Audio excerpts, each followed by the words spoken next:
कोकण कोकण कोकण जीवा भावाची नाती Konkan. Good afternoon. तर आजच्या ब्लॉगची सुरुवात होत आहे दुपारपासून. 12-12:30 होऊन गेलेले आहेत आणि ऊन आज नाही आहे, थोडंसं मळब आहे. तर मळब हा शब्द ते पण कसं जे ढगाळ वातावरण असतं तिथे याला म्हणतात मळब दाटलं. तर त्याच्यामुळे पण उष्मा भयंकर आहे. आणि आज तुम्हाला एक आजपासून आपण रुटीन चालू करतोय. काल उत्सव होता त्याच्यामुळे काय करायला म्हणजे रेसिपी असं दाखवायला तुम्हाला मिळाली नाही. तर आजपासून आपण रेग्युलर रेसिपीज म्हणा जे काय ब्लॉग आहे डेली ब्लॉग तुमच्यापर्यंत नक्की पोचवू आम्ही. तर आजची रेसिपी अशी आहे, त्याचं मग आधी रिझन सांगते तुम्हाला. तर हे रातांब्याचं झाड तुम्हाला त्या दिवशी मी दाखवलेलं आणि त्याला छानपैकी असे रातांबे लागलेले आहेत. हे बघा, हे पिकले नाही आहेत, अर्धे कच्चे आहेत. तर पिकल्यानंतर तर त्याचं कोकम वगैरे सगळं बनतं. पण आता त्याचं आपण बनवणार आहोत कढी, म्हणजे कच्च्या रातांब्याची कढी बनवणार आहोत. तर ते आपण 4-5 आधी घेऊया. 4-5 खूप होतात, भयंकर आंबट असतात ना ते, त्याच्यामुळे. आणि त्याचा कलर पण किती सुरेख येईल आणि काय रेसिपीमध्ये लागतं आहे. तर हे मेन इन्ग्रेडियंट आहे, पण ते अगदी ताजं आपण तोडून घेतो आहे. हो,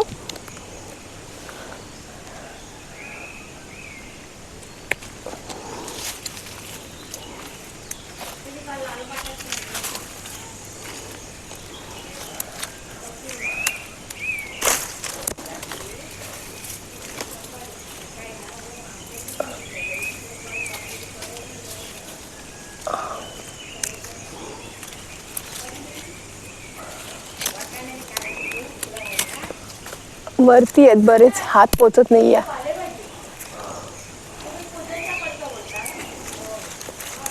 अरे उंची कमी पडते.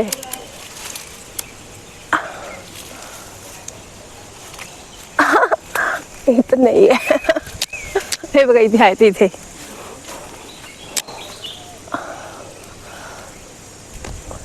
ओ हो, ही मजा काही औरच असते.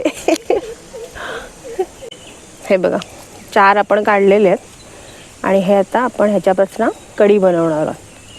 चला दाखवते रेसिपी. नमस्कार मंडळी. तर आज आपण बनवतोय ओल्या रातांब्याची कढी. तर त्याच्यासाठी सगळ्यात पहिला आधी रातांबे धुवून स्वच्छ उकडायला ठेवलेले आहेत. कारण त्याला चीक असतो ना, तो चीक गेला पाहिजे, त्यासाठी उकडायला ठेवलेले आहेत. काय काय साहित्य लागतं आहे ते बघूया. तर आपण साहित्य बघूया. त्यासाठी लागते कोथिंबीर थोडीशी घ्यायची आहे, कारण त्याचा नॅचरल जो कलर असतो ना तो म्हणजे त्याला आपण हात नाही लावायचा, तो ओरिजिनल कलर आला पाहिजे. ओलं खोबरं आहे, जिरं आहे, आलं आहे आणि लसूण आहे. बस एवढेच इन्ग्रेडियंट्स आहेत. आणि आपला हिरो बघा किती सुंदर कलर आला, हा त्याचा नॅचरल कलर आहे. हे पाणी नाही वापरायचं कारण ह्याच्यामध्ये चीक असतो. तर त्याच्यामध्ये जे बिया आहेत ना ते आपण वाटप करताना काढून, बिया पण असतात त्याच्यामध्ये, ते मी दाखवते तुम्हाला. आधी हे वाटप करून घेते मिक्सरमध्ये, मग ते हे टाकताना तुम्हाला मी दाखवते. हे बघा वाटप झालेलं आहे. आता त्याच्यामध्ये हा गर टाकायचा. तो कसा काढायचा ना तो मी तुम्हाला दाखवते.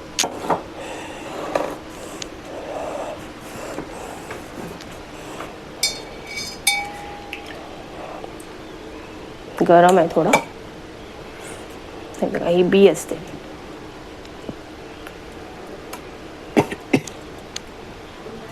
नुसतं प्रेस केलं ना तरी गर निघतो. ही जरा केअरफुली काढावी लागते. हे बघा ही बी आहे.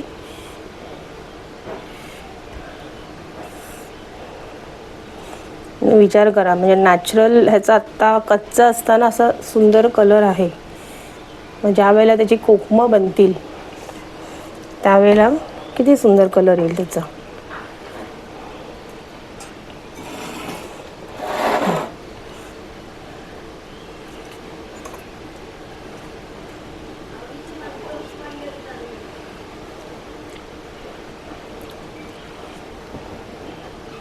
अशा प्रकारे सगळ्या याचा गर काढून घेते.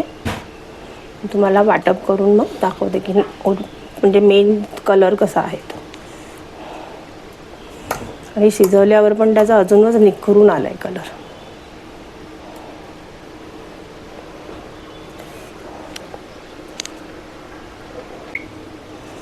हे बघा किती छान कलर आलेला आहे.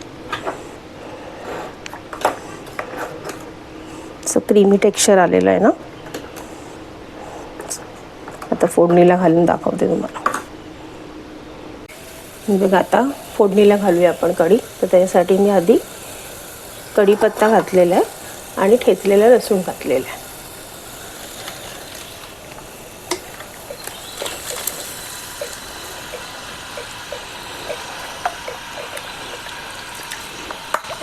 तेल तापलं की राई आणि हिंग घालूया.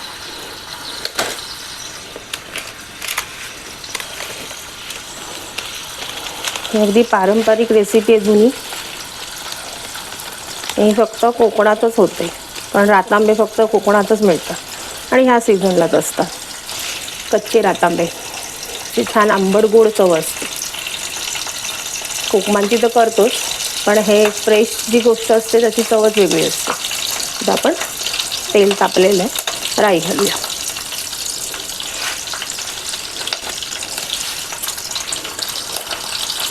ही मजा फक्त तुम्हाला कोकणात येऊनच मिळेल. आणि हिंग.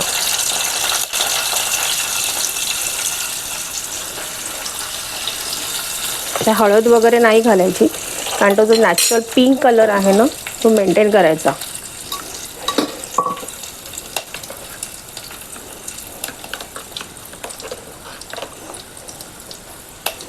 त्या राई पण तडतडलेली आहे आणि आता आपण फोडणीला घालूया.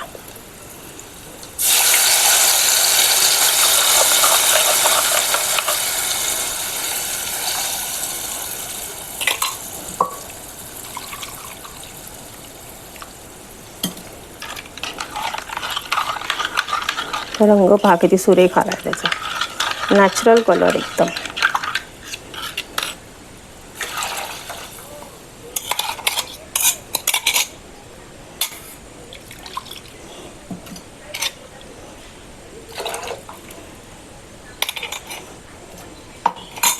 थिकनेस आपल्याला जसा हवा आहे तसा थोडा मीडियमच ठेवायचा, एकदम पण पातळ नाही करायची.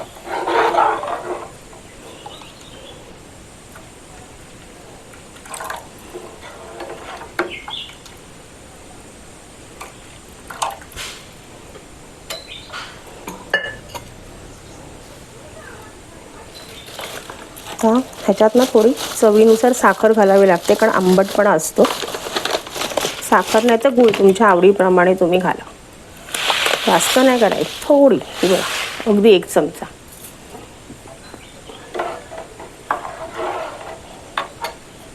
कुठेही त्याची नॅचरल चव बिघडता कामा नये.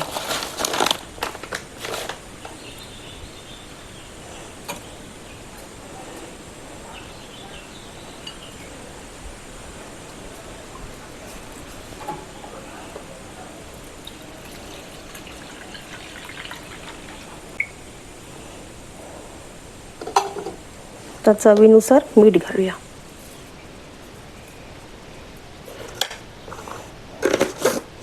छान उकळी यायला पाहिजे त्याला, जास्त कडवायचं नाही.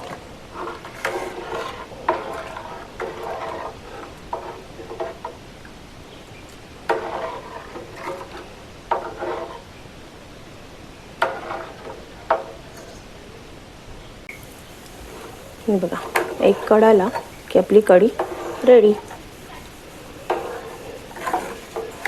आहे की नाही सोपी? नक्की करून बघा आणि मला कळवा.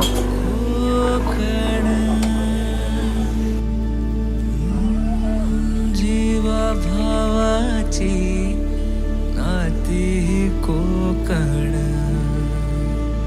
आपुलकीचा